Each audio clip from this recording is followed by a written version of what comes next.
Durustki hammani qiziqtirgan savol, nima uchun Xitoyda minilgan ikkinchi qo'l elektromobillarni biz olib kirib sotmaymiz? Xo'p, buni 2-3 ta sababi bor. Birinchi sababi men xitoyliklarni qanaqa haydashini bilaman avtomobillarni. Endi reklamalarni ko'rdim men, aytgancha aytib o'tay sizga, yo'llari ravon, yo'llari zo'r, yaxshi haydalgan deyshadi-da.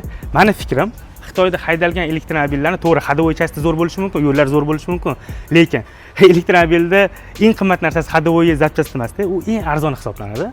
Eng arzon bo'lmasa ham arzonroq hisoblanadi. Eng qimmat narsa nima bu? Batareyka Xitoyda. Elektromobillar uchun batareyka juda ham qimmat hisoblanadi. Bilamiz, 5000-6000 dollar turadi. Bitta yechakada 60 dollar turadi. Lekin men nima uchun olib kirib sotmasligimning sababi, elektromobil haydovchilari Xitoyda ko'pchilik bilasizlar, ko'p qavatli uylarda yashaydi va ko'p qavatli uylarda 7 kilovatli zaryadka emas, hammasi bistri zaryadka, ya'ni tez quvvatlagichda zaryadka qilishadi va bu batareykani yo'mkisi tushishiga sabab bo'ladi. Shu sababli men qo'rqaman, shu yo'mkisi tushib ketgan batareykani olib kelib sotishdan. Shu sababli olib kelib sotmaymiz. Hozircha faqat yengil elektromobillarni olib kelib sotamiz. Balkim chiqib qolar, ularda ham yaxshi o'zimizning odamlar mingan elektromobil ikkinchi qo'lda chiqib qolsa, olib kelib sotishimiz mumkin. Demakki, Xitoyda minilgan ikkinchi qo'l elektromobillarni nimaga olib kirmaslik sababimizni ham bildinglar. Ikkinchi qo'l olmoqchi bo'lganlar elektromobilni, ya'ni yo'mkisiga qarab olishlarini tavsiya qilib qolamiz va bu videoni ikkinchi qo'l elektromobil olmoqchi bo'lganlarga jo'natib qo'yamiz.